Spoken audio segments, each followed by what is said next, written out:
Hi, everyone, and welcome to a very special Insomnia Recovery Q&A with Coach Alina. Welcome.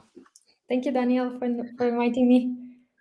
Anytime. Super nice having you here. I think it brings so much more value when we had this discussion. And I was smiling before because actually I saw our friend Sean, from Bye Bye Panic.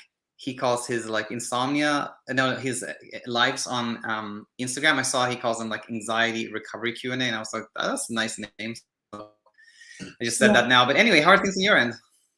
they're going well. It's actually getting more intense, closer to I think like autumn is usually people switch from a very relaxed, non-pressuring mode to something more pressured. So also the pressure to sleep grows. So I get a lot of inquiries for that. Yeah, I'm noticing that too. It's towards like summer, a little slower, and now more and more activity. And by the way, I also see a bunch of people have joined live, so you can already post your questions in the comment section, and we will answer them, of course. But before we do, one of the reasons that we're doing this together, Alina, today is you had shared with me that you know part of the part of like talking about insomnia and coaching and things like that have actually been sort of like helpful in kind of closing a chapter or leading towards a place where it's really not a thing anymore at all. So I thought that could be interesting to discuss because I know a lot of people are like, how can you even talk about this casually? So want to share some thoughts on this? Yeah, sure. Yeah, I've been getting this question for quite some time, and people were like, but how is it possible that you can talk about it, like you're discussing like with people their worst moments, like their worst speed bumps, and it's like, do you get also get triggered by that, and so on and so on.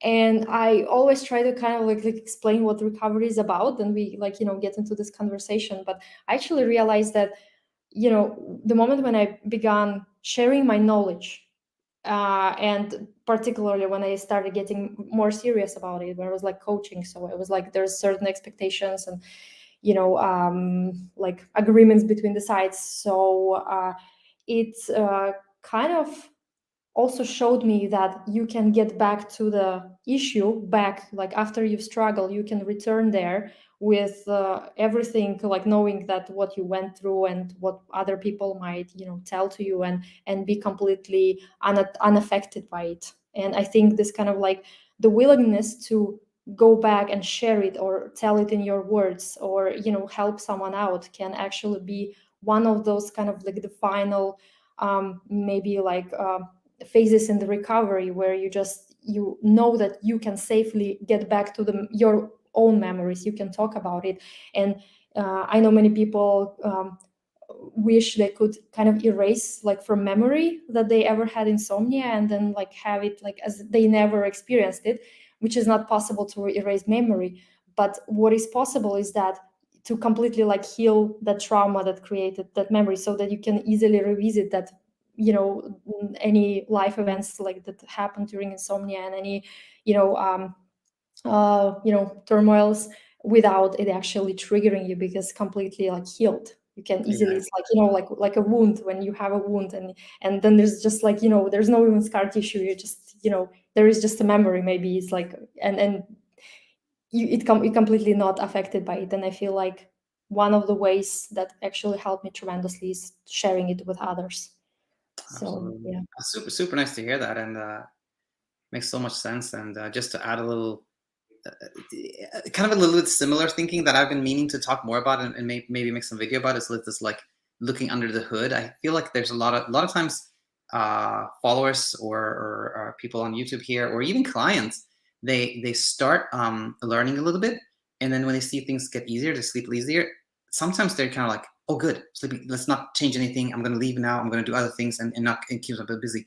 And then you're not willing to kind of like really look under the hood and see what was really going on, what was really like, as soon as things are easier, they kind of leave, and then they come back, and that can be really tricky. So I think this is like what you're doing is like completely like looking under the hood, being willing to examine everything, and I think that leads to kind of complete freedom as well, right? Yeah, I had a similar experience when like a client would cancel the call because she started feeling better, and she Exactly said like, right. I don't want to get into this topic, and I would rather not to talk about it, not to provoke it, and maybe like when in the future.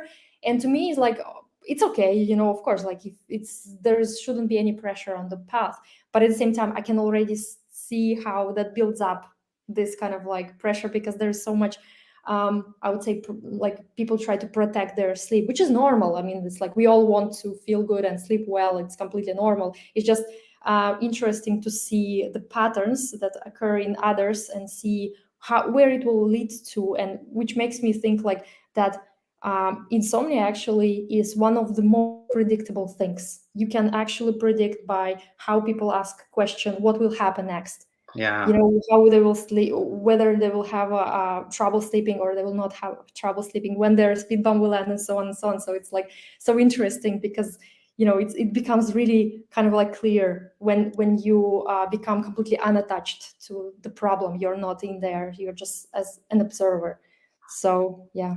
No, that's so interesting too, because I you know, this seeing these patterns, yeah, you see them quite clearly after a while, and then thinking like, oh, there is a way to actually structure this maybe in a way that we can really help people more effectively. Things like very, very, very Yeah. interesting topics. And But I also noticed that, you know, when I also sometimes check this the Slack channel, like what you have in the school, and what I noticed that what the beauty of that common space for coaches and for also people who are there is that it's also a platform for those who are still on the journey, you know, for themselves to actually already start kind of sharing with others. Some, let's say someone who gets on the program like new, and they start asking questions like which are kind of like you know, beginners completely normal question. for beginners. Yeah, beginners questions. And you see the people who are like already been on the program, yet they're still kind of in recovery, but they already do this work when they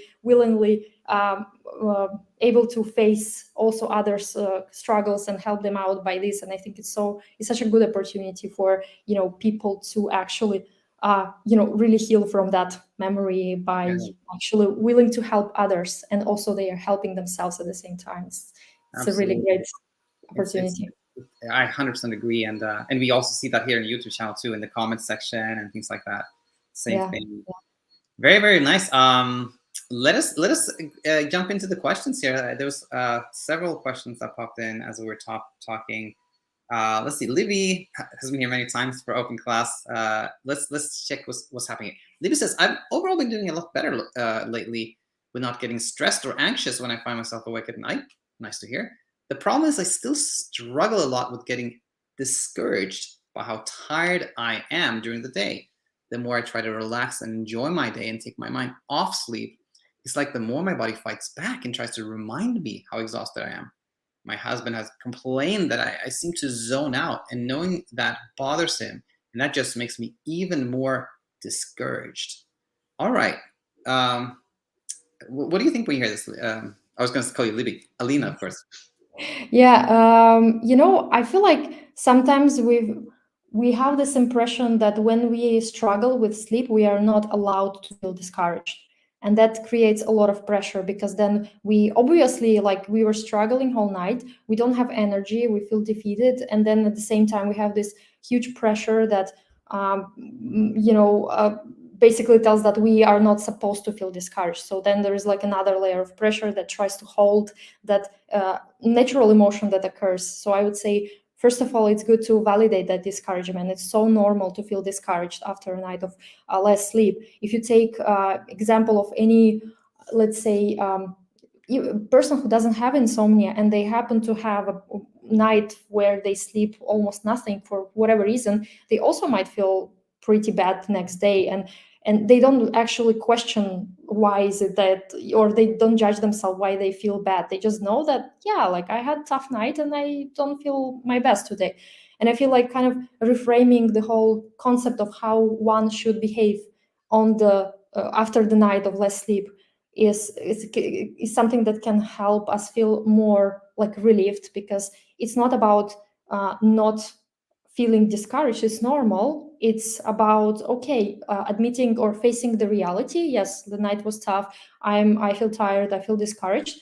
And now what would make sense for you to do about it? Or let's say if there's something that could at least for a little while give you some sense of comfort, or at least some self-kindness, that is already the good direction. And maybe the first step would be actually giving yourself permission to feel discouraged, and and that already can take off some of the pressure. So yeah, what do you Yeah, think? no, very nicely said. And to you just to add to what you said, like uh, we often have clients that say like, how can I stay positive, or I just can't remain optimistic, is the same type of thing that we feel like I have to be optimistic or positive or I won't get anywhere. Where in reality, peaceful mind, peaceful sleep, it happens by itself. We don't have to be positive, or so that allowing yourself to feel whatever we feel, so helpful. And just one little thing is that we often talk about how like being awake is like a perceived threat, and the more we try to escape it, the more we actually struggle, the more amplified that thing, wakefulness becomes. Same thing with so many things, like a feeling, like feeling tired is like, when we start treating that like an emotion, like, oh, I'm tired, I shouldn't be tired, why am I tired, I have to do something Yeah. to be, then it's kind of that just amplifies the fatigue, and we feel, so we hear a little bit of that in Libby's message, and I think it brings the general teaching that the more we don't try to escape any perceived threat, the more it fades out, and the more we try to escape a perceived threat, the more real it seems, right? Yeah, absolutely. So okay, thanks, Libby. Hope that makes sense to you. And let's move to this question here from Tanmay. I'm from India, and next week I'll be moving to Dublin. Oh, cool.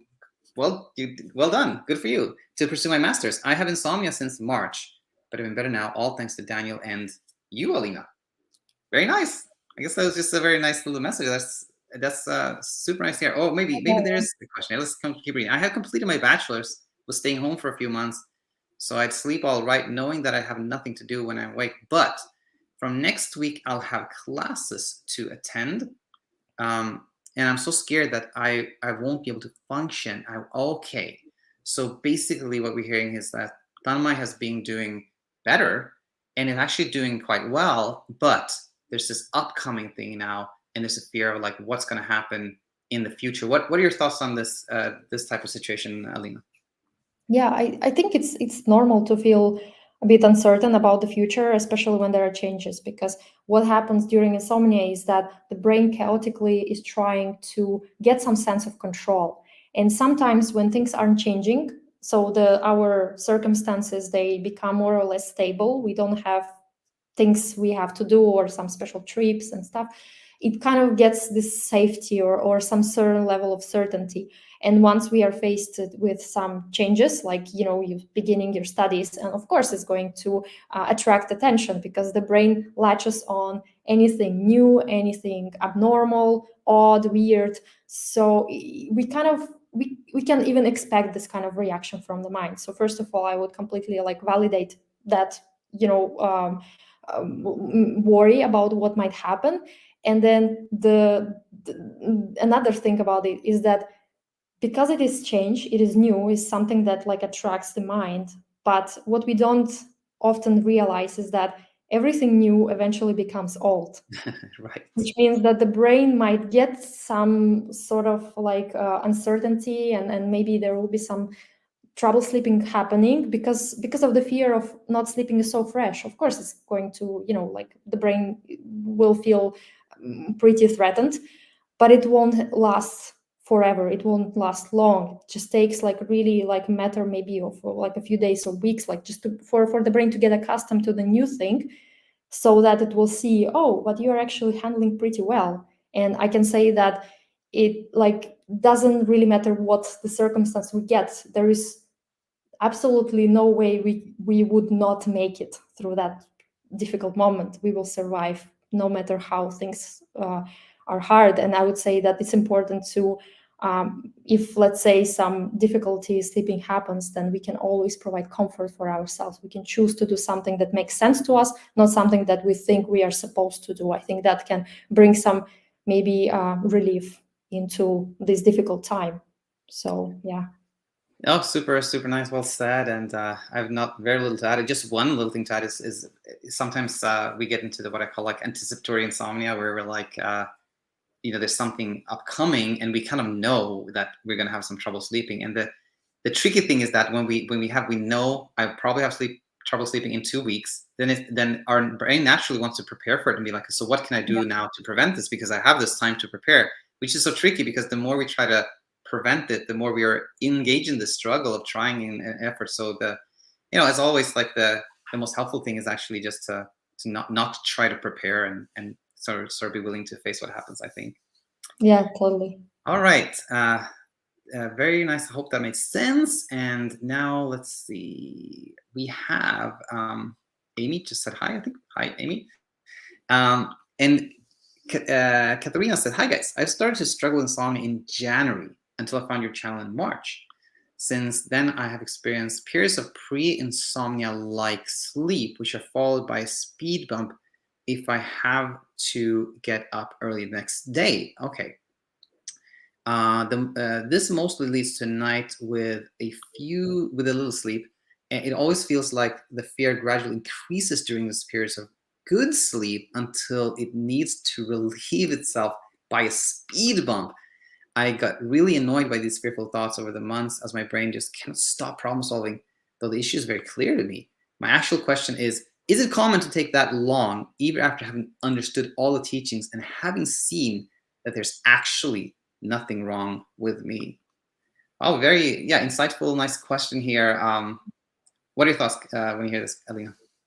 I mean, it's very well written, I would say. This kind of like the whole like situation, how exactly good stretch of sleep kind of creates this build up pressure when you feel like I cannot stand this good stretch, like for longer time, because I have this all pressure, and I just live in the constant this expectation that something about to happen. So I hope that this thing is already would happen, so I would have it behind me. So it's completely normal to feel that way. And I would say that everything being understood, everything being learned, and then seeing that actually you can sleep, the body is able to produce sleep, is kind of the beginning of the journey. Because then I usually say that insomnia has long tail recovery. So that means that the most intense like learning happens in the beginning, when we acquire the all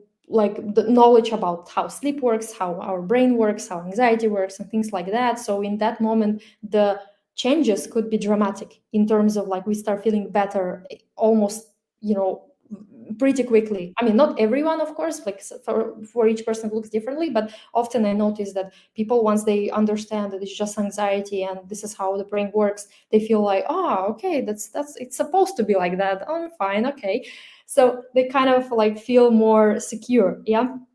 So they begin to feel like, okay, they know everything, they understand everything, and now it's time for good sleep. But what in practice happens is that the processes that's been kind of like started in the brain, like the learned fear, is not will not leave us that quickly, because there's all it's so deeply, I would say, recorded, this fear, like somewhere deep in amygdala, which is not actually accessible by our rational part of the brain. We cannot just simply persuade it and like resolve it for good, because there will be some automatic reactions, and these automatic reactions would make us also react to those automatic reactions. So then we can kind of like get into the rabbit holes like from time to time, and therefore like the most of the journey would be actually experiencing speed bumps and learning little by little, but on a deeper level, that you're safe, you're safe, you're safe, you're safe, because sometimes it's not enough to just rationally understand it. Sometimes most of the times when people we have a call with them, and then they say like, I understand everything, but my brain just doesn't bite. That's such a common scenario. It's just, I would say that's the whole journey is about. You understand everything perfectly, and then when the speed bump kind of like happens, you kind of lose that knowledge, and it's like there's a part of you that still doesn't believe it, doesn't doesn't act on it, and yeah, you just feel like you're stuck, you're doing something wrong. In reality, everything goes according to the plan. That's how it's supposed to be, because the brain learns not by rational argumentation. It learns by seeing. It's just like it has to see it to believe it. Yeah, In exactly. other words, we have to go through these ups and downs so that the brain would learn, like, oh, right, there's actually nothing is wrong because I tried everything and I see that, you've been through very rough periods and you came out alive. So, and that's how it learns to let go of control.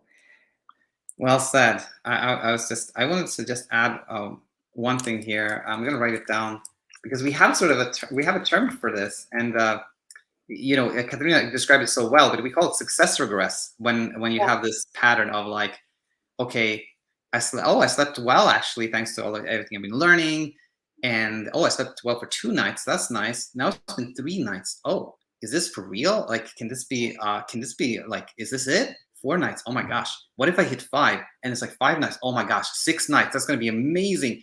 You see, the pressure is building here from the quote unquote success, and then we have that relief or like, okay, now I didn't sleep at all because of all the pressure, and then there's no pressure to sleep at all, right? And then the cycle starts again. No Yeah. pressure to sleep. Sleep happens easier, and then it builds up. And the only thing I want to add to that is like, I think one of the keys is to see that this happens because we look at sleep as success. We look at it as like something we've achieved, and then there's something we can lose. But when we start seeing that, no, sleep just happened. It happened because I wasn't pressured. I wasn't pressuring myself. It just happened for no particular reason. Then this whole thing just fades out. So that's just a little bit to add to that. Yeah, that's actually so like a good way of saying like what you said, that it's about the idea that there is a success to be achieved. And that's why I also like I get a lot of people who sometimes they get triggered by success stories, and I feel like maybe that the word in itself like already implies that there is It's a some tricky, sort of yeah. like, yeah, because then it doesn't give you any chance for, let's say, occasional sleeplessness, which can happen to anyone, and it can be pressuring. So I completely agree that this kind of like success, naming it as success and reacting to good nights with this kind of like, oh, I had a successful night, it already kind of creates this tricky situation where we get into this win or lose or black and white thinking, which usually leads us to this kind of like roller coaster. So either it's like super amazing or it's like really like we feel really miserable. So yeah. Well said. And yeah, I think I'm so aware of that like calling it success stories is kind of tricky, but then people have Yeah, to understand what you're talking about too. So yeah, and to have disclaimer. exactly. Don't fall for the brain, trying to catch success. All right, let's see. Hi, since Canada, I think is here. Hi, I'm writing this from my work account, but I struggle with staying asleep versus falling asleep. When I wake up, I oftentimes toss and turn with micro naps until I am ready to get up. Uh, my first few months of insomnia was like 2 to 4 hours per night. Now it's about 4 to 6, but oftentimes not without interruptions. And I just stumbled across now this week, I feel less stressed around bedtime. So nice to hear. But I still have a low level arousal when nighttime comes around. My main question: what is the best way to not attach yourself to the outcome or desire for sleep? Seems contradictory, I know, but I feel like my brain believes that sleep is an indicator of good health. All right. An insightful question again here. What do you think when you hear this, Alina? Um, yeah, I would say that it is very tricky to, um, I would say, get out of this belief that in order to be healthy, you need to have like you need to sleep well, because we've been like bombarded with all this information how sleep is important. They present sleep as this kind of like cure for everything, like if you sleep then you will be young forever and live long, and all this kind of thing that create this very pressuring picture in our minds that we have to absolutely sleep. And it's no wonder like why we still have that fear going on in us, because like again, like rationally we understand, we learn things, the true things about sleep, but I would say this kind of deep conditioning, the memory what we've read is not that easy to erase, because then we've spent most of our lives believing into something, and then when we actually encounter with the sleep nature and we see how uncontrollable it is, we cannot control our sleep, it gets very difficult to actually let go of everything what we've learned. So I think it's like really normal to feel that way. about this kind of, like, what do you think? Yeah, absolutely. I was just, as you were talking, I know you at some point you used the word propaganda, and I think that's actually, it's actually quite a nice word to use. It's like we have all been subject to this like sleep like propaganda over so Yeah. many years, so it's not hard to see that we still have some fear around it. Now, the other question here was about like how do I become less attached? Like, when we understand that, yes, I'm really attached to the outcome. Like I really am. And I see that that's what creates my struggle. So how do I like disattach myself? And yeah, tricky question to me, because like, as I think you often point out too, is like the moment we're like, okay, I'm going to do this to become less attached. We're again putting an effort. We're kind of trying to do things, which is so tricky. So to me, the answer somehow becomes about awareness, that we see like, I like this North Star idea, that we can give the brain like a North Star, like, hey, brain, what would be helpful is if I wasn't so attached to the outcome, if I wasn't so attached to whatever happens every night, that would be really helpful. But I don't know how to do that. You figure that part out. That's as close as I've gotten to it. But what do you think? I mean, this attachment, I would say that's what the whole journey is about. It's very difficult to really shrink it into the, like, a Right. small kind of guidelines, because that's literally what I was doing all the months when in my recovery. I tried to become non-attached, and it is normal that it is difficult, because our brains are wired in the way, like, from like evolutionary standpoint, that we absolutely must have control over situation. We must react fast. We should not waste any second just like rationalizing when there is apparent danger. So in this case, like, it's natural that we cannot let go of control. So I would say here we could maybe a little bit set maybe realistic expectations from the journey, and don't be too hard on ourselves for having it very difficult to let go, because I usually like see it as what we are doing, like, in the recovery, is basically we are trying to teach the super ancient 1,000-year-old mechanism. Like, it's of course it's not gonna be easy. It's going to be like, at some moments we get some clarity and we start feeling better, then there is a speed bump, there is like the same old mechanism gets activated, and we again need to work with that fear, and so on and so on. So first of all, really normalize that it is okay that sometimes we cannot let go. So by accepting that at some moments letting go gets more difficult, and that's okay. We can allow ourselves to, let's say, not accept, because that's also an acceptance. Accepting that you cannot accept, that's, to me, like ultimate acceptance. It's like the true one, because you really realize the reality of things and you see them as they are. So like, yes, currently I cannot accept this. I feel frustrated. I know that I want to sleep. I know that. So, instead of like trying to pretend like, oh, I just, I don't care whether I sleep or not, while deep inside you're still kind of hoping, sometimes it's even easier or maybe less pressuring when you just become honest with yourself and just admit, like, yes, I cannot, I'm like, acceptance currently is not available to me. So what I'm going to do, I'm going to do my best to take care of myself during this difficult time, because I know that there is nothing that can create sleep, but I can still take care of myself. I can still make sure that this difficult moment is as least pressuring as possible. So, and you can do it in many ways. That's what the concept of freedom comes in handy, because then we realize that when we happen to have difficulties with, like, let's say at night, it's difficult to accept, we have all this hyperarousal, the knowledge that we can choose how to react to that is can be actually liberating, because then we know that there is no wrong way. We cannot make it wrong, because if we go in the direction of more kindness and self-care, then any choice we would make would be the right choice, because that would be something that would actually give us comfort in the moment when we need it most. And then when things get easier, then we can have space for acceptance and other stuff, and it will come naturally. It will not come with force, because I don't feel like that we can accept with with this kind of like strong intention with a lot of force. That's not truly an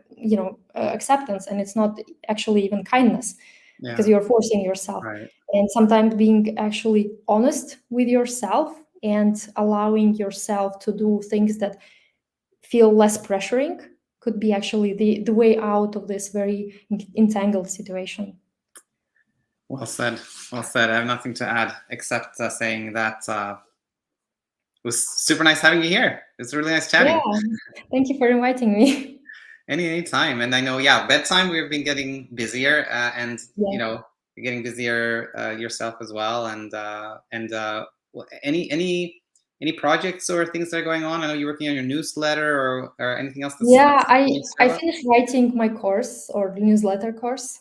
It's a very long document. Now what I have to do is that basically I put all the things that were going on in my head and I just put them in the document. It's like I think like 26 or 27 letters, and each ones are really long. So I think like for anyone who is like also this kind of very detailed, they need to get to the bottom of things. I would say this is something that they will find maybe useful because it's like a lot of text. I couldn't shorten it. I just felt like I just need to tell everything. And so I wrote that, I already have the document and I need to do the edits. I need to kind of upload it and set it up, like from technical point of view. And then hopefully it will be ready soon. And in the meantime, I started offering this kind of like email-based coaching. So sometimes they don't feel maybe confident in their English, so they better prefer to write, or sometimes they want to kind of have the record of our conversation so that they can back to it whenever they need it, because usually our communication also on BedTyme, maybe you also have that too, like the messages and the communication there is really like in depth, like there are long messages, a lot of teaching moments and things like that. So yeah, so that's I started offering like through emails. So that's something new. All right. Very cool. So nice hearing all this pioneering work and it being done. And yeah, we'll call it there. Well, thanks everybody for being with us, and see you soon. Bye. Thank you. Bye.